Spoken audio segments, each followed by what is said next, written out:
चीन के महान लाओ त्से के जीवन का यह एक किस्सा है। मानव जीवन संबंधित बातों पर उनकी बहुत अद्भुत पकड़ थी। रफ्तार से उनकी बातें चारों ओर फैलने लगी। लाओ त्से की ज्ञान देने की रीत बहुत ही विचित्र थी। कुछ लोगों को वह समझ में आती और कुछ लोगों को नहीं, लेकिन कुछ भी हो, उनकी ख्याति चारों ओर फैल रही थी। फैलते फैलते उनके ज्ञान की बात राजा के कान तक पहुंची। राजा ने सोचा, इनका लाभ पूरा राज्य उठा रहा है, तो मैं भी क्यों इनसे वंचित रहूं। मैं भी लाओ त्से का ज्ञान का लाभ उठा ही लेता हूँ। एक दिन राजा उनके सैनिकों के साथ लाओ त्से के द्वार पर पहुंचे। उस वक्त लाओ त्से उनके बगीचे में गड्ढा खोद रहे थे। राजा ने तत्क्षण सिपाहियों को उनके आगमन की जानकारी देने के लिए भेजा। राजा ने सोचा था उनके आने का समाचार सुनकर लाओ त्से खुशी के मारे झूम उठेगा, परंतु ऐसा कुछ नहीं हुआ। सिपाही तो समाचार देकर वापस लौट गया, लेकिन वह तो अपने गड्ढा खोदने में लगे थे। एक क्षण के लिए राजा चौंक गए। खुद के सेवक और सिपाहियों के सामने उन्हें अपमान अनुभव हुआ, लेकिन उन्होंने धीरज बनाए रखी। वहाँ ही बगीचे में टहलने लगे और दूसरी ओर लाओ त्से गड्ढा खोद रहे थे। थोड़ा ज़्यादा समय बीत गया, लेकिन लाओ त्से नहीं आए तो नहीं ही आए।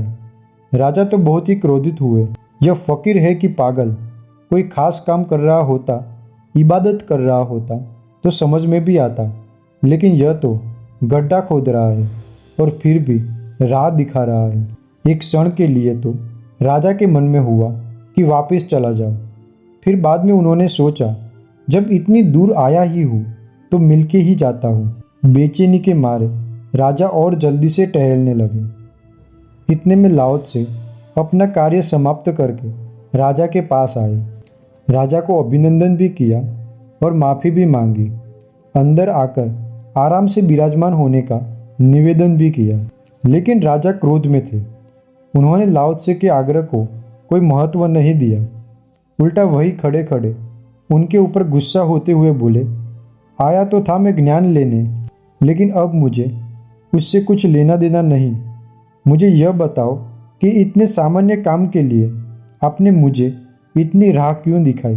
प्रश्न सुनते ही लाओ त्से ने एक क्षण के लिए सीधा राजा की आंखों में देखा, फिर एकदम हंसते हंसते बोले, जब तक काम की सामान्यता का सवाल है तो कोई भी काम छोटा या बड़ा नहीं होता, और जहाँ तक ज्ञान का प्रश्न है, आप ग्रहण करना चाहे या न चाहे, लेकिन मेरी तरफ से तो मैं आपको ज्ञान दे चुका हूँ।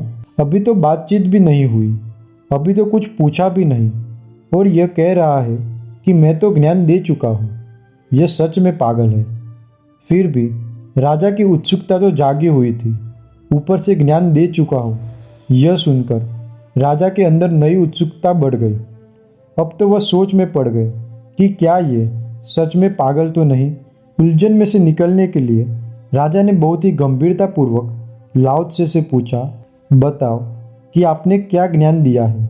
जब से आया हूँ तब से आप गड्ढा ही खोदे जा रहे हो। लाओ त्से ने जवाब दिया, यही तो आप नहीं समझे महाराज, आपने ध्यान से देखा ही नहीं। हकीकत में मैं गड्ढा खोद ही नहीं रहा था, बल्कि गड्ढा खोदने की प्रक्रिया हो रही थी।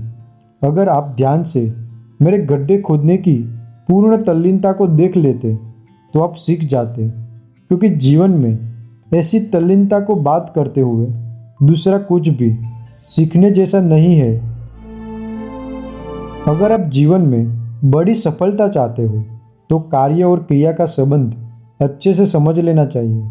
कोई भी कार्य करने में दो चीज़ों का समावेश होता है, एक कार्य करने वाला और दूसरा उनके द्वारा किए जाने वाली क्रिया।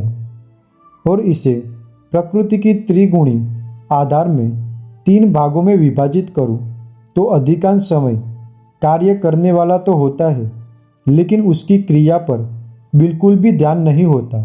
ज़्यादातर लोग ऐसे ही होते हैं, इसीलिए उनके कोई भी कार्य का परिणाम आता ही नहीं। दूसरे लोग ऐसे होते हैं जो कार्य करने वाले तथा करने में आने वाली क्रिया को अलग अलग मानते हैं और उस हिसाब से कार्य करते हैं। ऐसे लोग 10,000 में से एक सफलता को हासिल कर रहे हैं, लेकिन लाखों में एक व्यक्ति ऐसी भी होती है जो कार्य में डूब जाती है। जब कार्य करने वाला बचता ही नहीं, सिर्फ क्रिया ही बचती है, वैसे आदमी ऐतिहासिक सफलता हासिल करते हैं। बस तुम भी यह कला सीख लो, फिर जीवन में ऐतिहासिक सफलता आनी ही है।